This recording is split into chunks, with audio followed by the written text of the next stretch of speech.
Welcome to the KOBY Blueprint. Courage, confidence, and self-advocacy unleashed. I'm your host, Marty McNair, and today's topic is I believe in myself and self-belief. As I told everybody, we have some great dynamic guests that usually come on our show, and we'll be bringing you these people as well. So we got a lot of young decision makers, thought leaders, and most importantly, student athletes. So our guest today is, we're honored to have Ava McKennie, AKA, you got an AKA? I do not. Nope, it's just Ava. Ava McKennie, AKA the newest Lady Terrapin, the Lady Terp. What's your number? Number 5. Number 5, AKA number 5 for the Lady Terps. How are you today? I'm good. How are you? I'm good. Thank you for joining us. How you been? Tell us a little bit about yourself. I've been pretty good. I'm loving Maryland campus. I'm loving being a freshman. So far, everything's been so good. I'm a business major here at Maryland, and so far all my classes are really good. All right, cool. So you're transitioning from the McDonough School at the high school level. Mm-hmm. You're a freshman here at UMD. Just tell us, like, some of the things, like, you know, what part of town you're from, where'd you grow up at, family-wise, just really, really quick. I know all this stuff, but, you know, give the rest of the world a little bit. So, I was born in Maryland, but I lived in McSherrystown, Pennsylvania. I went to high school at McDonough High School in Owings Mills, Maryland. Okay. I've played basketball all 4 years on the varsity team at McDonough. Yep. I also played volleyball and I did track at McDonough. And McDonough was just a really big part of me growing up. That's where I was for those formative years of forming who I was. Got it. But I also grew up on Maryland's campus. My brother, Ellis McKennie, played football here, so I think I've heard of him before. Yeah. Have you heard of him? Right. Maryland is also where I spent a lot of time. Okay. Now, let me ask you, even in regards to, you know, your recruitment process, were you kind of dead set on coming to Maryland? Like, was that just part of the family tradition, or? I don't think it was a part of the family tradition. Because Ellis, I'm gonna be honest, he didn't push me. He didn't show favoritism. We went to all the schools. I looked at everything. Right. I think there might have been an underlying soul belief that I was gonna be here, I looked at everything. I looked at the schools, I looked at the education. I made sure Maryland was where I wanted to be. I fully wanted to be here from my own will, not just because of it's where Ellis went. So Ava, self-belief plays a big part in getting to where you are right now, right? So you're transitioning, you know, you were a star basketball player. Obviously, you were a recruitable basketball player at a D1 school. How are you making that transition from that to that? And what self-confidence strategies would you give to someone that may be coming behind you to get to this level? Mm-hmm. So it's always going to be hard transitioning from something you're used to something you're not. And you know it's a different skill level. You know it's going to be harder. But I think for me it was the fact that when you're being recruited, it's for a reason. They see something in you, even if you may not always see it in yourself. Sure, they see that skill in you. So you have to have that belief that even though it seems hard, you're there because they see talent. Correct. Because they see ability. It just means you have to work harder to put it into yourself. Got it. So I think for me, it was a lot of, when I got here, I just had to work with people more, work out more, do more. You have to put in that extra effort before I believe for myself that I was ready to be here. Got it. Even if, because some people when they get here, they don't believe they should be here. Yep. So just put in that extra work until you do believe, because you just got to be here. Right. So what type of self-belief conversations do you have with yourself? Because self-belief is really strong, because I always say that, you know, what a lot of young people really don't realize, like, did you have a star ranking or something when you left McDonough? Yeah. I think it was a 3-star. Right. Okay. I think I was so a 3-star. You're still in the process, right? Yeah. And there's no doubt in my mind that, you know, you'll excel at this level. But what's one of the things when you got to, and I need to hear, I say it all the time, but what's one of the things that you realize about star ratings with all the members on your team? Like, how many?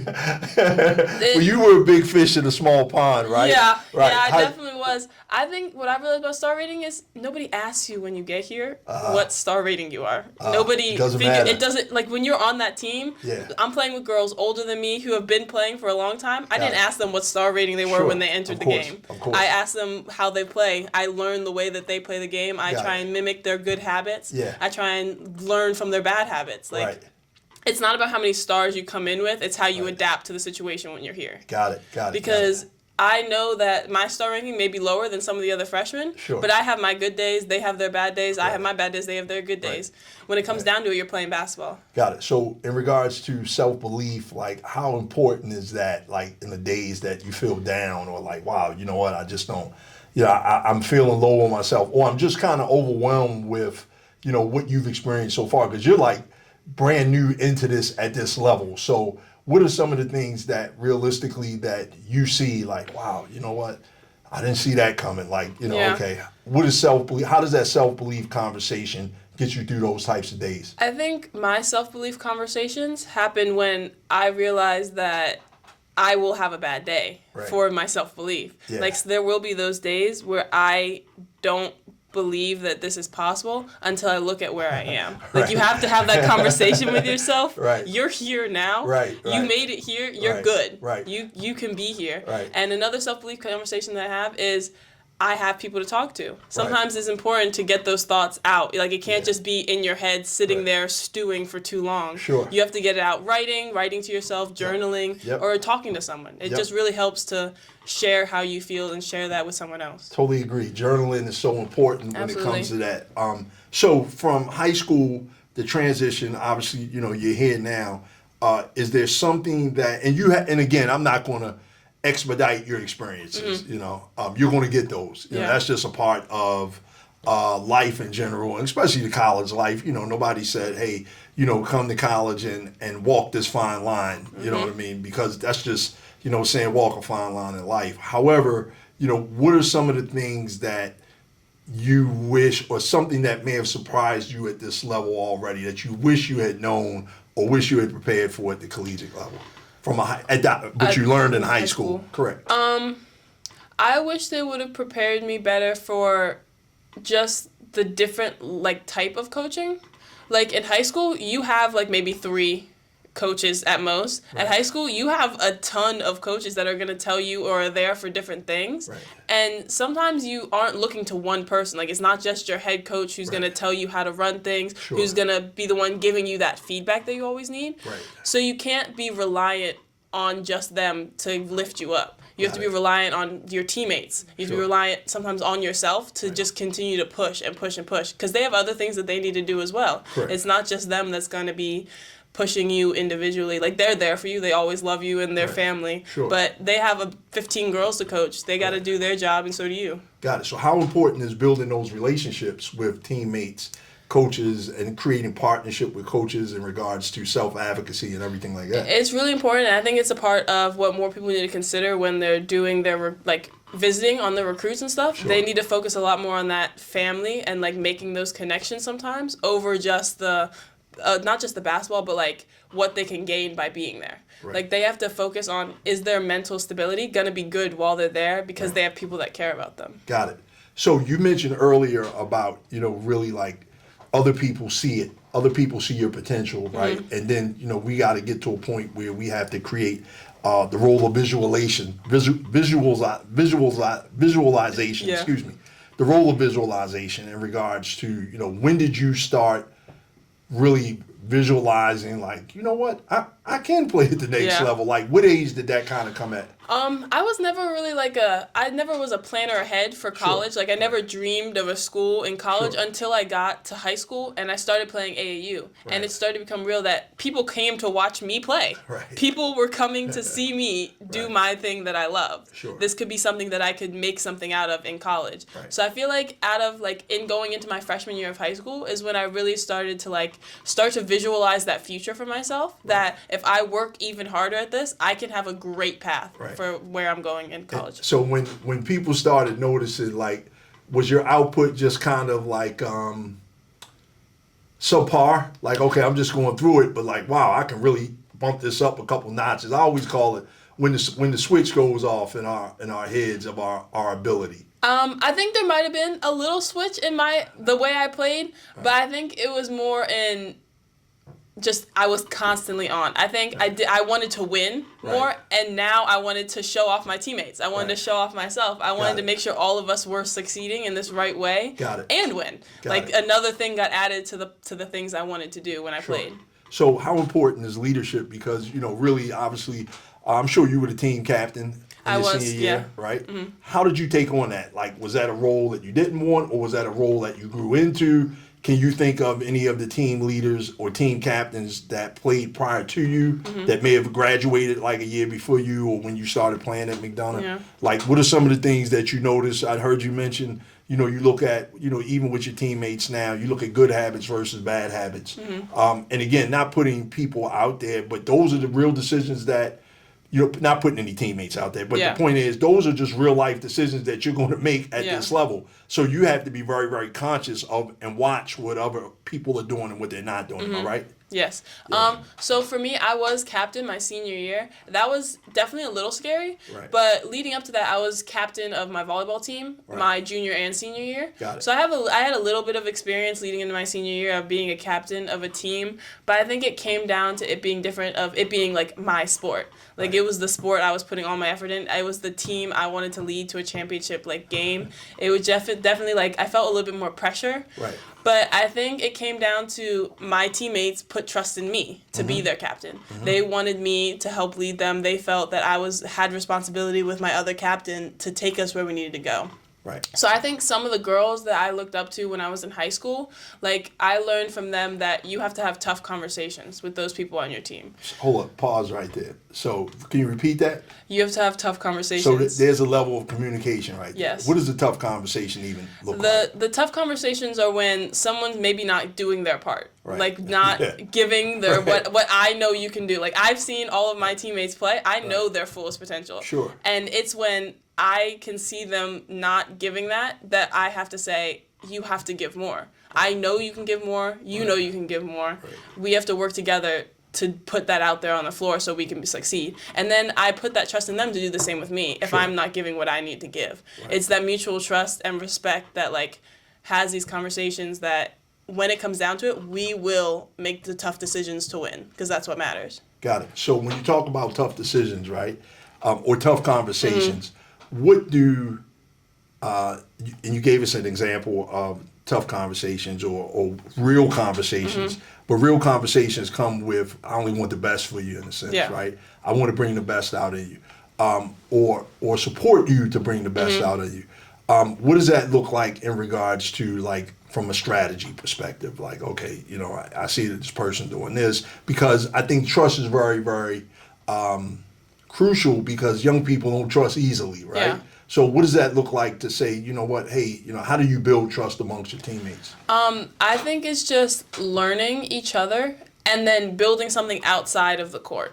Because sometimes when you're on the court, things get heated. You make decisions in that moment that may not be best, but it's when you step off that you can both say, that happened then, we can still be friends now. What I said there is not to hurt your feelings. It's not to make you feel bad. Right. It's just in that moment, that's what needed to be said for Right. you to work harder. Right. And then it's also a matter of learning how people need to be spoken to. Right. People need motivation in different ways. Sure. So if I know someone needs to be talked to in this way at this moment, Right. I will make sure that you trust me to give that conversation to you. Because maybe you don't trust me enough and I need to tell someone else to have this conversation with you. Good point. Good point. So it really Yeah. just all depends on Good that point. person and how you build that relationship with the girls on your team, with your sisters, with that family. Right. Good point. That's a constant. We have to build each other up every day, right? Absolutely. All the time. So let me ask you, and one of the things that, we focus on, not only just sports, but we really focus on life outside of, off the field, off the court, off the field. So who is Ava McKennie off of the court?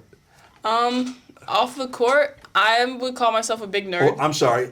Who's Ava McKennie outside of the uniform, when the uniform's not on? Outside the uniform, she's a sports nerd. She's Okay. she likes to watch TV. She likes musicals. I'm a very big musical Really? nerd, even though I can't sing. Okay. Can't All right. sing, What but kind I like of musicals? like I like Hamilton and Oh, yeah. I I like love Hamilton, yeah, of I like course. Broadway, anything Yeah. Broadway. Yeah. And in high school, actually, our basketball coach took us to 2 Broadway shows. That Nice. was my favorite event ever. Nice. But I love supporting other people. And then another big aspect of me is I love charity. I love philanthropy and that kind of thing. Right. That was a part of my senior project from Sure. McDonough. I Right. got to travel to do basketball as philanthropically. Yeah. Like I collected sneakers and all that kind of stuff. Nice. So I just love giving back to communities and working with other people to make them better. So you made a very good point. How important is giving back or philanthropy, from just a time perspective? Giving back is important, especially when you know the time other people give to you. Like, especially I know for my AAU, for those who play like higher levels, those coaches don't get paid for that. It's all them giving of their time Correct. to help you. So I just know that if I can give back to those now, it can help people in the future. I'm blessed with going to a program that gives me sneakers and that like pays for all this stuff. So if when I'm done, they're a little bit worn, I can give back to my community with those same sneakers to kids who can't afford those. That's what I will do. If I can go and help teach children on like the proper way to do things or like how to get better at a sport, that's what I will do. It gives your time to make someone else better, and it just makes you feel better in the long run too. Got it. So Ava, as we conclude this episode, what's one piece of advice you would give student athletes at the high school level that want a level of success to get to the collegiate level, regardless of whatever the sport is? What's a good piece of advice that you would give? A piece of advice that I would give that I really wish I might have had when I was in high school is to respect yourself, is to believe in yourself. To have that respect that other people give you, like when you want to give someone else respect, you have to do the same for yourself. Sure. You have to remember to take care of who you are, of what you need before you do anything else for anybody else. Because if you're not okay mentally, you're not okay physically, you can't help anybody else mentally or physically. You can't help anybody else get better if you aren't helping yourself get better. Got it. Thank you. Ava, where can we follow you at on social media? You can follow me at Ava McKennie 5 on Instagram, pretty simple, and A McKennie 5 on Twitter. AKA. Ava, thank you for joining us this afternoon, man. We really appreciate you coming out, taking your time to come out. We're glad because you were really like one of the first KOBY ambassadors early on. So you can go to the Jordan McNair Foundation page, not only to see this full episode, but also to see a early video of Ava giving her KOBY ambassador spill. And you remember what letter that you represented back then? I think I had B, believe in yourself. Oh, wow. Yeah. Hey, look, wow. Okay. Oh, wow, really? I think so. Oh, man, even better. So this was fortuitous, to say the least, right? Or beyond coincidental that this would be an episode. So again, this is Marty McNair from the KOBY Blueprint podcast, promoting confidence, courage, and self-advocacy unleashed. Thank you.